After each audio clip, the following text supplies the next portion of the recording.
The Greatest Show on Turf is widely regarded as one of the best teams of all time, and as the name suggests, it was also one of the most exciting teams of all time. I've never ever seen anything like this. It's unbelievable. But what you might not know is that prior to the beginning of the Greatest Show on Turf, the Rams had been really bad for almost an entire decade, spanning all the way back to 1990. And it wasn't like they were just mediocre. No, they were really one of the worst teams in the league. In 1998, the year before the Greatest Show on Turf took off, the St. Louis Rams had a record of 4-12. There was almost nothing good about this team at all. So how is it possible for a team to go from the bottom feeders of the NFL to Super Bowl champions in just one offseason? Well, let's take a look at the making of the Greatest Show on Turf, one of the wildest and most unexpected Super Bowl winners ever.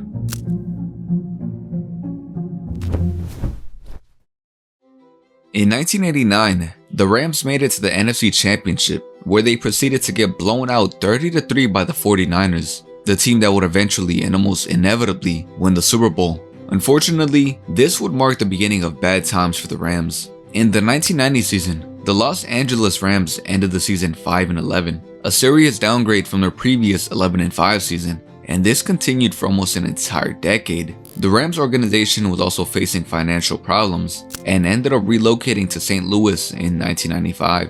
In 1997, the Rams would hire their fourth coach in 6 years, Dick Vermeil, who was actually a pretty good coach. However, even under him, this team was still pretty bad, ending with a 5-11 record in 1997 and a worse 4-12 record in 1998. That year, the Rams had one of the worst offenses and one of the worst defenses in the entire NFL. There was nothing particularly interesting or good about this team. The Rams just seemed completely lost as an organization. That is, until the 1999 offseason.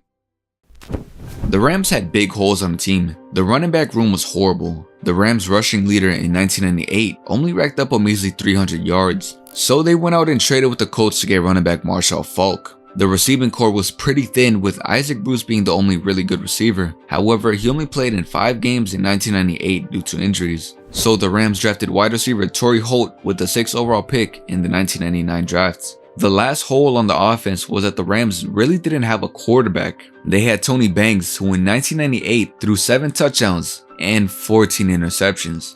The Rams took a gamble and signed quarterback Trent Green in free agency, who was just coming off a pretty good sophomore season. Nothing was guaranteed, but if this team stayed healthy, they could put up a fight in the 1999 season. Unfortunately for the Rams, Trent Green suffered a knee injury in a preseason game that would end the season abruptly. And Green went down hard and is not getting up.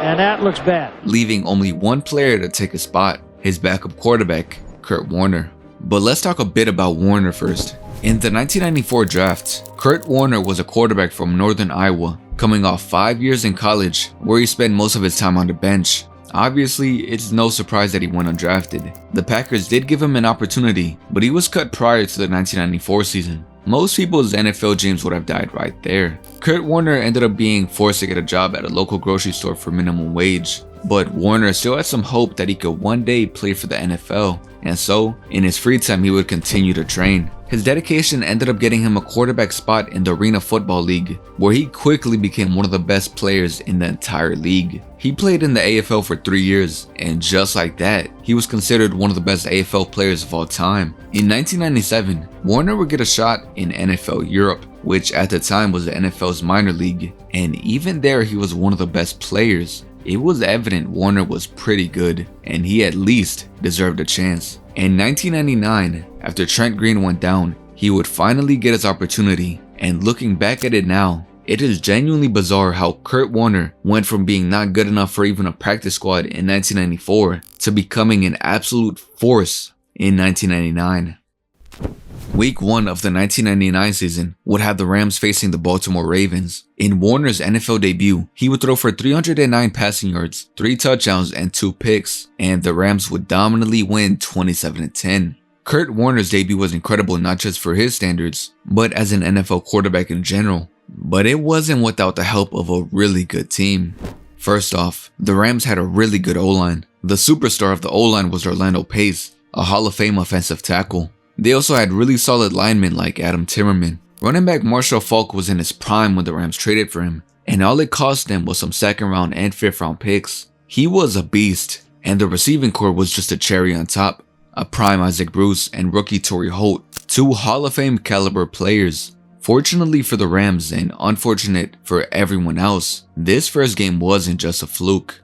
They won each of the first 6 games of the season by more than 2 scores, and Kurt Warner threw for 3 touchdowns in each of the first 3 games. The St. Louis Rams' first loss came in Week 8 when they faced Tennessee. The Titans started off the game excellent, scoring 21 points and allowing the Rams to score nothing. In the second half of the game though, the Rams nearly came back and won, scoring 21 points themselves. However, a field goal kick ultimately saved the Titans as the Rams lost their first game of the season 24-21.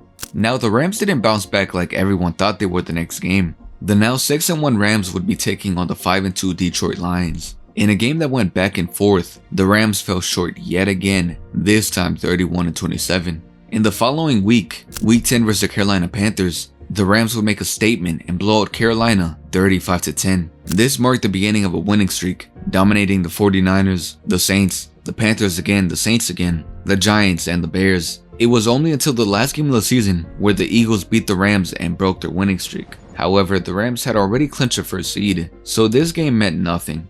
The Rams ended the season with a record of 13-3. 12 of those wins were by 16 points or more. If you couldn't tell already, this offense was dominating every single team they faced. Something crazy that perfectly captures how good this offense was is the fact that Kurt Warner, the Rams quarterback, and Marshall Faulk, the Rams running back, both finished 1st and 2nd place in MVP voting. The MVP, Kurt Warner, threw for almost 4,400 passing yards, 41 touchdowns, and only 13 interceptions. He was named to the Pro Bowl and was named first team All-Pro. Marshall Faulk had almost 1,400 rushing yards and 1,000 receiving yards and had a combined 12 touchdowns. Wide receiver 1 Isaac Bruce had almost 1,200 receiving yards and 12 touchdowns. No doubt this entire offense was stacked, but something that definitely did not receive nearly as much attention is this team's defense. The Rams defense that year allowed the 4th fewest points and had the best run defense, allowing only 74 rushing yards per game. The Rams defense was tied for the most sacks that season, and they were one of the best at creating turnovers with 36 takeaways, 8 of those being touchdowns. Yeah, this whole team was good, and all that and more 100% translated into the postseason. Securing the number 1 seed meant that the Rams would skip the wildcard round and play in the divisional round, where they would be facing off against the Minnesota Vikings. The St. Louis Rams started the game incredible with Kurt Warner throwing a dot to Isaac Bruce that led to a touchdown, and Marshall Faulk scoring a touchdown with an incredible run. To start the second quarter, the Rams held a 14-3 lead, but with 2 touchdowns by the Vikings, the Rams were down 17-14 heading into the second half.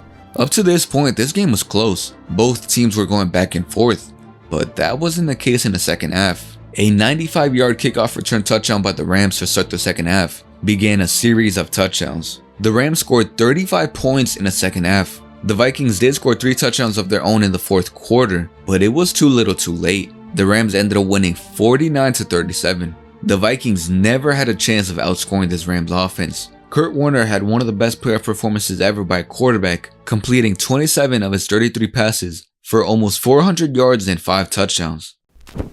7 days later in the conference championship, the Rams would face the Tampa Bay Buccaneers, and this game was a night and day difference compared to that Vikings game. The Rams had both the best offense and one of the best defenses that season. On the other hand, the Buccaneers had a really underwhelming offense, but had arguably the best defense in the entire league that year. The Buccaneers defense was elite against a passing game, and the 1999 Rams was an offense that thrived off its passing, and this game turned out to be exactly how you expect. It was nasty. The very first pass of the game by Kurt Warner got intercepted, resulting in a Buccaneers field goal. And in the second quarter, the Buccaneers center executed a horrendous snap that ended up being called a safety, 2 points that would end up being detrimental later on in the game. By the start of the second half, both teams had only mustered up a total of 8 points. With 10 minutes left in the third quarter, the Buccaneers managed to drive down the field and score a field goal, making the score 6-5. Both teams would go on another scoring drought until the end of the fourth quarter. With 5 minutes left, Kurt Warner threw a dime to the receiver that was good for 6 points. The Rams went for the 2-point conversion and failed, and the score was now 11-6. With the Rams leading by 5 points, the Buccaneers were forced to somehow score a touchdown, and they nearly did. With 47 seconds left, Buccaneers quarterback Sean King threw a pass to Burt Emanuel that put them at around the Rams' 23-yard line on 3rd and short. Well, the only problem was that it was an incomplete pass. According to the referees, this was a very controversial call. But with this incomplete pass, the Buccaneers were moved back to 3rd and 23. 2 incomplete passes by their rookie quarterback ended the Bucs' hopes of going to the Super Bowl. Even though the Bucs' offense was horrible this game, that defense did all they could. They completely neutralized Marshall Faulk, who had 44 rushing yards on 17 attempts. Kurt Warner completed 26 of his 43 passing attempts for 258 yards, 1 touchdown, and 3 interceptions. The Rams had barely scraped out the win, but nonetheless, they still won. The St. Louis Rams would be heading to Atlanta for Super Bowl 34. A rematch of the Week 8 game, the St. Louis Rams versus the Tennessee Titans. Not surprisingly, this game wasn't nearly as stagnant for the Rams. 3 field goal kicks in the first half by Rams kicker Jeff Willens put them up 9-0 going into the second half. 7 minutes into the third quarter, the Rams drove down the field and scored a touchdown, putting them up 16-0. By this point, it was looking like a blowout, but the Titans didn't back down. Tennessee was fighting for every single yard on offense. They mustered up 2 drives that ended with rushing touchdowns by Eddie George and also a field goal. Tennessee scored 16 unanswered points themselves and were now tied 16-16 with 2 minutes left in the game. The Rams needed to score in this drive because the Titans had a lot of momentum on their side, and Rams receiver Isaac Bruce did this on the first play of the drive.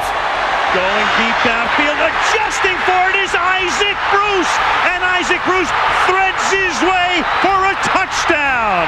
The only good thing that came out of this for the Titans is since it happened so fast, they still had almost 2 minutes to try and score a touchdown of their own. And against the odds, against time, and against the Rams defense, they drove down the field. With 22 seconds on the clock and on the Rams' 27-yard line, Steve McNair was scrambling all over the place trying to find someone open, and after a near sack, he found Kevin Dyson for 16.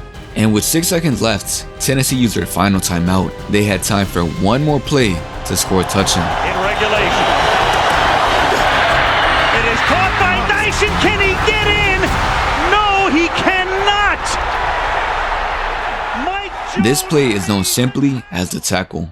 The last effort tackle by Mike Jones to stop the seemingly unstoppable Titans offense and keep their Super Bowl dreams alive. The Titans were 1 yard shy of tying it up and probably just winning it all. They had all the momentum on their side after all. But in the end, the St. Louis Rams came out on top and won their first ever Lombardi Trophy.